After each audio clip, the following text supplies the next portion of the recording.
जय माता की प्रिय भक्तों, नवरात्रि कन्या पूजन में रखें इन 5 बातों का ध्यान।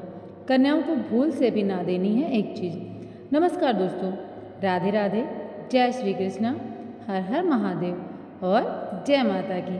माता रानी आप सभी का कल्याण करें, जिससे कि आपके जीवन में सदैव खुशियाँ रहें। तो प्रिय भक्तों, कन्याओं को ऐसा खाना कभी मत खिलाना जिससे कि माता शेरावाली नाराज हो जाती है और व्रत पूरा नहीं होता। साथ ही साथ जानिए नवरात्रि में जो होते हैं ना, वो आपके क्यों ज़्यादा नहीं बढ़ते हैं और क्यों सूख जाते हैं, क्यों आपके जो में हरियाली नहीं आती। आखिर ये क्या संकेत देती है माता रानी। नवरात्रि में जो अखंड ज्योति आप जलाते हैं, उसकी बाती का आपको क्या करना चाहिए। और जानिए कि नवरात्रि में जो कलश के नीचे चावल रखे जाते हैं, उसके ऊपर नारियल रखा जाता है, उसका हम क्या करें। और बचे हुए तेल का, हमें अगरबत्ती में तेल बच जाता है, उसका हमें क्या करना चाहिए।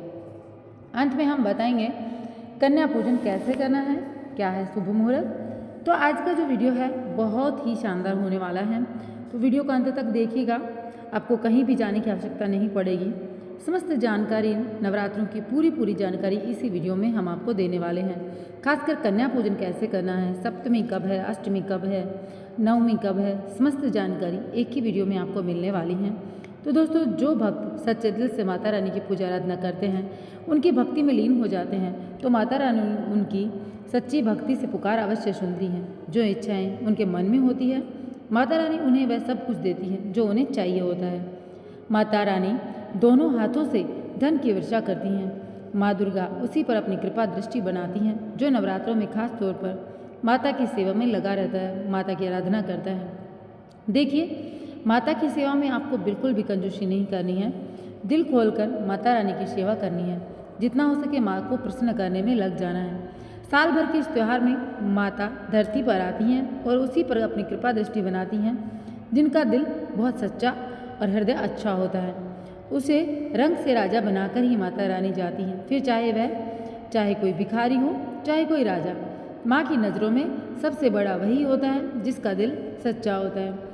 तो माँ के प्रति सच्ची लगन हो, इसलिए माँ की भक्ति में आनाकानी न करें। दोस्तों, एक बार सच्चे हृदय से कमेंट बॉक्स में लिख दें जय माता दी और हमारे चैनल को सब्सक्राइब कर दें। बेल आइकन जरूर दबाएं और कमेंट बॉक्स में अपनी राय भी जरूर दें। दोस्तों, सबसे पहली बात, नवरात्रि में हम एक माटी के प्याले में जौ भरते हैं ताकि हमारे घर में सुख शांति बनी रहे और माता प्रसन्न हो। जो जब हरे भरे होते हैं तो घर में हरियाली आती है और सुख समृद्धि की प्राप्ति होती है। जब जो हरे भरे होते हैं तो समस्त देवी देवता खुश होते हैं और घर की उन्नति के लिए कामना करते हैं, आशीर्वाद देते हैं। हरे भरे जो में साक्षात माता रानी का वास होता है और घर में सुखों की बारिश होती है, धन की वर्षा होती है।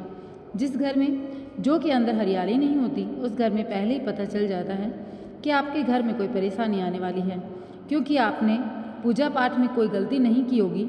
फिर भी आपको माता रानी संकेत देती हैं, तो आप पहले उसके लिए सावधान हो सकते हैं। हैरानी वाली बात यह है कि बिना पानी की माटी में जो डालते हैं वो उग जाते हैं, वह भी बिना देखभाल के, हरियाली उनमें निकल आती है। लेकिन जब हम कलश स्थापना करते हैं, जो उगाते हैं, तो बहुत सोचने समझने वाली बात है कि आपकी देखरेख में जब आपने खूब मेहनत की है और बहुत ध्यान रखा है, लेकिन इतना करने के बाद में भी आपकी जो न उगे, हरियाली न निकले, तो समझ लें कि माता रानी आपको संकेत दे रही हैं कि आपके जीवन में जरूर कोई न कोई अनहोनी होने वाली है। आपको क्या करना है, सच्चे हृदय से माता रानी के सामने हाथ जोड़कर अगर आपसे कोई गलती हुई है तो माफ़ी मांगनी है और माता रानी से आने वाले जो भी दुष्प्रभाव हैं उनके लिए पहले से ही अपनी जो भी दया दृष्टि बनाए रखने के लिए आपको विनती करनी है, वह अवश्य करें। ऐसा करने से आपको आय का आत्मसंतुष्टि मिलेगी। देखिए, सबको अपने कर्मों के अनुसार फल प्राप्त होता है, लेकिन फिर भी अपने जो इष्ट होते हैं, अपने आराध्य होते हैं, विश्वास उन्हीं पर हम रखते हैं और हमारे विश्वास की बदौलत वो हमें उस कष्ट से निकालते भी हैं। तो विश्वास रखकर अगर माता रानी के सामने हाथ जोड़कर हम यह विनती करेंगे तो हमारे कष्ट जरूर खत्म होंगे और तेज़ी से हमारा व्यापार दिन दुगनी रात चौगुनी उन्नति करेगा। हमारे जीवन में खुशी आएंगी। कई लोग जो में रोजाना पानी डालते हैं, जो कि गलत है। इसमें पानी नहीं डाला जाता, बल्कि पानी का छींटा मारा जाता है, इसलिए जो सड़ जाते हैं, खराब हो जाते हैं। इसलिए ऐसा ना करें।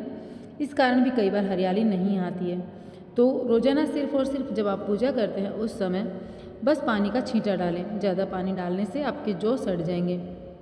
तो दोस्तों, जब आपके घर में जौ हरे भरे हो गए तब इसमें चांदी का सिक्का या 1 रुपये का सिक्का डालें अपनी श्रद्धा अनुसार। सिक्का डालने से माता रानी प्रसन्न होती हैं, आपके घर में धन का आगमन शुरू हो जाता है। दोस्तों, नवरात्रि समाप्त होने के बाद में हरे भरे जौ का क्या करना चाहिए तो बताते हैं। पहली बात तो यह है कि इसमें जो में आपने जो 1 रुपये का सिक्का डाला है उसे आप अपनी तिजोरी में यहाँ फिर जहाँ पर आप धन रखते हैं वहाँ पर रखें। अंत में नवरात्रि समाप्त होने के बाद में जो कि थोड़े से पत्ते माता रानी के प्रसाद के स्वरूप पूरे परिवार को खिलाएं। इसके पत्ते खाना बहुत ज़्यादा शुभ और मंगलकारी माना जाता है। इसे जो भी खाता है वह जल्दी बीमार नहीं पड़ता, या फिर घर में कोई बीमार व्यक्ति है उसको तो ज़रूर ही खिलाएं। बाकी बचे जो को आप गंगा जी में विसर्जित कर दें या नदी की धारा में छोड़ दें।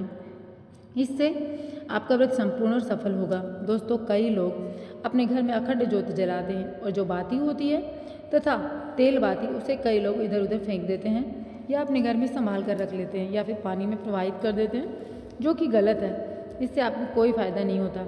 अखंड ज्योति जो होती है उसे आप मामूली ना समझें। यह बुझने के साथ भी जागृत अवस्था में होती है। इसमें साक्षात माँ दुर्गा का वास होता है। यह चैतन्य अवस्था में होती है, जागृत होती हैं। दोस्तों, नवरात्रि समाप्त होने के बाद में इस बचे हुए तेल को आप बच्चों की मालिश करने में ज़रूर प्रयोग में लाएं, या फिर आपके घर में जिसको भी कोई बीमारी है या कि कोई भी किसी बड़ी बीमारी से जूझ रहा है, या फिर आपके घर में कोई जैसे होता है कि पैरों में दर्द होना, हड्डियों की कोई परेशानी होना, इस तरीके से कोई भी परेशानी आपके परिवार का कोई सदस्य जूझ रहा है तो उनको वो तेल अवश्य दें। वो तेल वहाँ जहाँ पर उनको परेशानी है वहाँ पर उससे मालिश करें। इससे उनकी वो बीमारियाँ कटती हैं और उनके ऊपर सकारात्मक ऊर्जा का संचार होता है। दोस्तों, नवरात्रि में जब कलश स्थापना की जाती है तो कलश के नीचे हम चावल रखते हैं, कलश के ऊपर एक नारियल भी रखते हैं। ऐसे में हम इन दोनों चीज़ों का क्या करें तो चलिए जानते हैं। सबसे पहली बात, कलश के ऊपर जो नारियल होता है उसे आप कन्या पूजन में तोड़कर कन्याओं को बांट दें। आप भी माता रानी के प्रसाद के स्वरूप खा लें। आप चाहे तो नारियल साबुत ही गंगा जल में विसर्जित भी कर सकते हैं। दोस्तों, और जो कलश के नीचे चावल रखे जाते हैं उन्हें आप थोड़ी हल्दी में पीला करके एक लाल कपड़े में बांधकर अपने धन रखने के स्थान पर रखें, अपने पर्स में रख सकते हैं। इससे तेजी से आपके आमदनी में वृद्धि होती है, माता लक्ष्मी की कृपा आप पर बनती है। बाकी चावल आप पक्षियों को डाल दें या फिर गंगा जी में विसर्जित कर दें। जो कलश और जो होते हैं उन्हें आप गंगा जी में विसर्जित कर दें। ऐसा करने से नवरात्रि का संपूर्ण फल आपको प्राप्त होता है। व्रत रखने का फल भी शीघ्र ही आपको प्राप्त होता है। दोस्तों, भूलकर भी यह गलती कभी मत करना। गंगा जी में कचरा, धूप बत्ती के डिब्बे, माचिस के डिब्बे मत डालना। सड़े गले फूल गंगा जी में मत डालना। इससे उल्टा व्यक्ति नरक में जाता है, परिवार में गरीबी की वास होता है। गंगा मैया क्रोधित होती हैं, श्राप देती हैं। इसलिए ऐसा घोर पाप कभी नहीं करना चाहिए। इसके पीछे एक कथा है। जब गंगा मैया भगवान शिव से शिकायत लेकर पहुंची तब भगवान शिव ने कहा कि जो मनुष्य गंगा को मैला करेगा वह कभी पवित्र नहीं कहलाएगा, वह हमेशा नरक में भटकता रहेगा, उसे मोक्ष प्राप्त नहीं होगा। वह नरक के भांति इस पृथ्वी लोक में भ्रमण करता रहेगा। इसलिए गंगा को मैला नहीं करना चाहिए, नहीं तो आपका समस्त पुण्य नष्ट होता है। आपका पुण्य भूत पिशाच को प्राप्त होता है। तो दोस्तों, अगर आपको माता रानी की चुनरी उपहार में मिलती है, जैसे जागरण आदि से या किसी पंडाल से या धार्मिक यात्रा से, तो ऐसी माता की चुनरी बहुत शुभ होती है। इससे आपका वैवाहिक जीवन सफल होता है। माता रानी की चुनरी को संभाल कर रखें। इसे आप करवा चौथ पर, वट सावित्री व्रत में या किसी पर्व पर, त्यौहार में अवश्य पहनें। इसे आप माता रानी का आशीर्वाद समझें जो आपको प्राप्त हुआ है। ऐसी चुनरी सदैव संभाल कर रखनी चाहिए, क्योंकि माता की चुनरी जागृत अवस्था में होती है। इसे मामूली नहीं समझना चाहिए। और सुहागिन स्त्रियों को भी, और अगर कोई सुहागिन नहीं है उसको भी यह चुनरी संभाल कर रखनी चाहिए, क्योंकि यह माता रानी का प्रसाद है। यह पूर्व जन्मों के लिए या फिर आने वाले जन्मों के लिए भी आपका माता रानी की तरफ से एक भेंट है। तो इसको कभी भी आपको जो उपहार में चुनरी मिली है वह ना दें। और दोस्तों, कई बार क्या होता है, प्रसाद में जब हम मंदिर जाते हैं हमें प्रसाद में जो भी मिलता है हम उसको वहीं पर बांट देते हैं, खुद नहीं खाते हैं। लेकिन ऐसा नहीं करना चाहिए। प्रसाद जो होता है वह किस्मत होती है, आपका लक होता है, तो उसको कभी ना बांटें, वो आप अपने पास रखें। नवरात्र में चाहे कुछ भी कर लेना, लेकिन यह कार्य बिल्कुल मत करना। देखिए, यह कार्य जरूर करना है, बिना पूजा पाठ के सारा फल आपको मिलेगा। आप चाहे कुछ करें ना करें, लेकिन नवरात्रों में एक काम जरूर करें, माता रानी खुद आपके घर में चल कर आएंगी। स्कंद पुराण में भी लिखा है और देवी पुराण में भी इसका वर्णन मिलता है। माता रानी जितना पूजा पाठ से प्रसन्न होती है उतना ही कन्या को भोजन कराने से होती है, क्योंकि कन्याओं को देवी का स्वरूप माना जाता है और जो कन्या होती हैं नवरात्रि के समय साक्षात दुर्गा स्वरूप होती हैं। नवरात्रि के दौरान आपको एक पुष्प का पौधा जरूर लगाना चाहिए। हमारे धर्मशास्त्रों में कहा गया है अगर कोई व्यक्ति मंदिर के पास सफ़ेद मदार का पौधा लगाता है, उसका फूल शिव मंदिर में चढ़ाता है तो उसे स्वर्ण दान के बराबर पुण्य की प्राप्ति होती है। मदार का पौधा लगाने से जो फूल खिलते हैं उन्हें देवी देवताओं को चढ़ाने से जो पुण्य फल मिलता है, जो व्यक्ति फूल चढ़ा रहा है उसे आधा पुण्य मिलता है और आधा पुण्य पौधा लगाने वाले को मिलता है। तो आप मदार का पौधा मंदिर में अवश्य लगाएं। नवरात्रि के समय अगर आप मदार का पौधा शिव मंदिर या माता रानी के मंदिर के पास लगाते हैं तो आपको अक्षय पुण्य फल की प्राप्ति होती है। इसमें किसी व्रत या पूजा पाठ की आवश्यकता नहीं होती, सिर्फ फूलों का पौधा लगाना होता है। इस श्रेणी में मदार, सदाबहार, कनेर के पौधे आते हैं जो हमेशा फूल देते हैं। कनेर के पौधे को माता पार्वती का स्वरूप माना गया है। सफ़ेद कनेर का पौधा लगाना अति उत्तम होता है, इससे माता रानी प्रसन्न होती हैं जिससे गोदान के बराबर फल भी प्राप्त होता है। इसी तरह गुड़हल का पौधा देवी मंदिर के पास लगाने से माता रानी का आशीर्वाद मिलता है। गुड़हल के वृक्ष पर साक्षात माँ जगदम्बा का वास होता है। अगर नवरात्रि के दौरान आप गुड़हल के फूल की माला पिरोकर माता रानी को चढ़ाते हैं तो आपकी सभी मनोकामनाएं पूर्ण होती हैं। अगर आप नवरात्रि के दौरान व्रत नहीं कर पाए तो भी गुड़हल का फूल अवश्य माता रानी को चढ़ाएं। माना जाता है अगर किसी व्यक्ति ने नवरात्रि के समय गुड़हल का पौधा लगाया तो उसके फूल देवी देवताओं को चढ़ाए गए तो उस व्यक्ति को माता रानी का आजीवन आशीर्वाद मिलता रहता है, कभी निर्धन नहीं होने देती। कन्या पूजन का विशेष महत्व अष्टमी और नवमी तिथि को होता है। इस साल महाअष्टमी 10 अक्टूबर और नवमी 11 अक्टूबर को है। इन दोनों तिथियों में कन्या पूजन अवश्य करना चाहिए। कन्याओं को भोजन खिलाना चाहिए। शास्त्र के अनुसार नवरात्रि के 9 दिनों में माता रानी जो है आपके घर में चैतन्य अवस्था में होती है, तो फिर आपको माता रानी की पूजा करने के बाद में कन्या पूजन करने से आपके कष्ट दूर होते हैं और माँ का अभय वरदान प्राप्त होता है। कन्याएं स्वयं जगदम्बा देवी का स्वरूप मानी गई हैं। कन्याओं का पूजन करने से 33 कोटि देवी देवताओं का आशीर्वाद मिलता है। माना जाता है व्रत और उपासना से माता रानी उतनी प्रसन्न नहीं होती जितनी कन्या पूजन से होती है। तो अगर आप व्रत नहीं भी करते हैं तो भी कन्या पूजन करें और कन्याओं को प्रसन्न करने के लिए उन्हें भोजन खिलाने के बाद उपहार भी दिए जाते हैं। अगर कन्याएं प्रसन्न होती हैं तो उपहार जितने भी उपहार आप देते हैं उनको दिल से स्वीकार करते हैं। इसका मतलब है माता रानी ने वह भेंट स्वीकार कर ली। कन्या पूजन कोई साधारण पूजन नहीं है, यह सभी प्रकार के पूजन में सर्वोपरि माना जाता है। हम नॉर्मली भी अपने घर में कन्या पूजन जब भी कोई शुभ कर्म होता है तो जरूर करते हैं। एक बार कन्या पूजन करने से हजारों योग तीर्थ और यात्राओं का पुण्य फल प्राप्त होता है। इसलिए कभी भी कन्याओं को सताना नहीं चाहिए। नवरात्रि के समय 2 से 10 साल तक की कन्याओं का पूजन होना चाहिए। अष्टमी और नवमी को कन्याओं के पैर धोकर उन्हें भोजन कराएं, उपहार दें। इस दिन कन्याओं को घर बुलाकर उनका पूजन करें, बहुत शुभ होता है। कन्या पूजन के समय याद रखें उनकी थाली में 3 पूरियाँ कभी न रखें क्योंकि इसे अशुभ माना जाता है।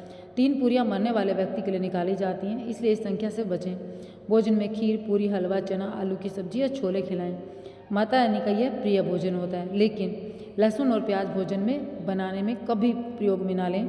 कई लोग कन्याओं को कुरकुरे, चिप्स के पैकेट देते हैं, लेकिन घोर अनर्थ होता है क्योंकि इनमें लहसुन प्याज का इस्तेमाल होता है और भी न जाने क्या क्या ये डाला जाता है। इससे आपका व्रत खंडित होता है, माता रानी क्रोधित होती हैं। इसलिए कन्याओं को कभी भी डिब्बा बंद चीज़ें तो ना ही दें।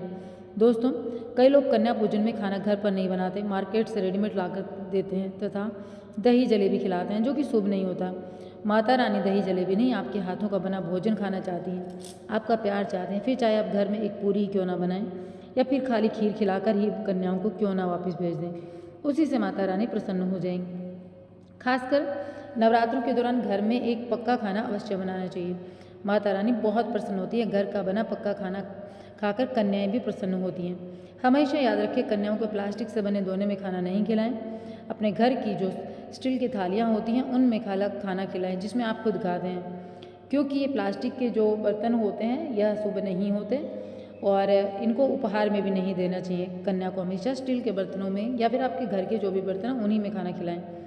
अगर पेड़ के पत्ते के भोजन कराते हैं तो भी माता रानी खुश होती हैं, लेकिन ये प्लास्टिक की जो आजकल आती है वह ना खिलाएं। नवरात्रि के दौरान शुक्रवार का दिन अगर कन्या पूजन में पड़ता है तो उस दिन कन्याओं को खट्टी चीज़ें ना खिलाएं, क्योंकि यह दिन संतोषी माता को समर्पित होता है। माता संतोषी खट्टी चीज़ों से रुष्ट होती हैं। ऐसा करने से आपके द्वारा किया गया संपूर्ण शुभ काम नष्ट होता है और माता का आशीर्वाद आपसे दूर हो सकता है। इसलिए आप भोजन के बाद कन्याओं की थाली में एक लौंग जरूर रखें, क्योंकि लौंग देवी शक्ति को बहुत प्रिय है। माना जाता है लौंग में नवदुर्गा का वास होता है। इसे अर्पित करने से माता रानी प्रसन्न होती है। यही नहीं, कन्या को भोजन कराते समय लौंग अर्पित करने से आपके जीवन में लक्ष्मी का वास होता है और धन की कभी कमी नहीं होती। कन्या को भोजन के साथ साथ उपहार देना बहुत शुभ होता है। उनकी थाली में दक्षिणा अवश्य रखें ताकि आपके घर में सुख समृद्धि बनी रहे। कन्याओं को आप सुंदर कपड़े, चॉकलेट बॉक्स या स्टील के बर्तन उपहार में दे सकते हैं, लेकिन ध्यान रहे लोहे की कोई भी सामान ना दें, क्योंकि इससे राहु केतु का दोष आपके घर में आ सकता है। जब कन्याएं आपके घर से प्रस्थान करें तो उनके चरण जरूर छुएं। माता से अपनी मन मुराद रख करके सच्चे दिल से प्रार्थना करें। सच्चे दिल की भक्ति से माता रानी प्रसन्न होती हैं, आपकी हर एक मुराद पूरी होती है।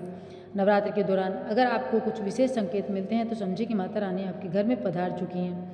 पहला संकेत है कि जब आप कलश स्थापना करते हैं और जो से हरियाली निकलती है तो यह भविष्य में आने वाले अच्छे समय का संकेत होती है। यदि जो नहीं उगते हैं तो यह अशुभ माना जाता है और आपको माता से क्षमा मांगनी चाहिए।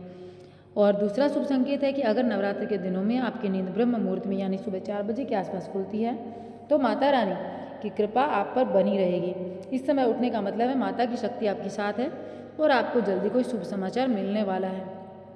तीसरा संकेत है अगर आपका मन पूजा पाठ में लगने लगे, पूजा करते समय मन शांत हो, आपको खुशी मिले, आप माता रानी की धुन में एकदम बावले से होकर घूमो, प्रसन्नता का कोई ठिकाना न हो, तो समझे माता रानी आपके इर्द गिर्द हैं। आपको खुश करने के लिए माता रानी ने हर एक प्रयास कर रखे हैं, तो जल्दी आपके जीवन में अच्छे दिन भी आएंगे। चौथा संकेत है अगर पूजा के समय माता के गले से फूल गिर जाए, जो कि पत्ते के बिना हवा के हिलने डुलने से गिरे, तो बहुत शुभ होता है। यह संकेत माता की कृपा का प्रतीक है। इसका मतलब है कि आपके जीवन से कष्टों का खात्मा होने वाला है। एक और महत्वपूर्ण संकेत, अगर आपके सपने में शेर या देवी माता का दर्शन हो तो अत्यंत शुभ होता है। यह इस बात का प्रतीक होता है कि माता रानी आपकी पूजा से बहुत ज़्यादा प्रसन्न है और आपके शत्रुओं को जल्द ही पराजित होना पड़ेगा। आखिरी और सबसे महत्वपूर्ण संकेत है कि अगर नवरात्रि के दौरान आपके घर में कोई कन्या लाल वस्त्र पहने दिखाई दे तो यह माता दुर्गा का आशीर्वाद है। यह संकेत बताता है आपके घर में सुख समृद्धि का वास होने वाला है, आपके तरक्की के रास्ते खुलने वाले हैं। तो दोस्तों ये थे कुछ संकेत जो कि माता रानी आपके घर में आने वाली है उसके हैं।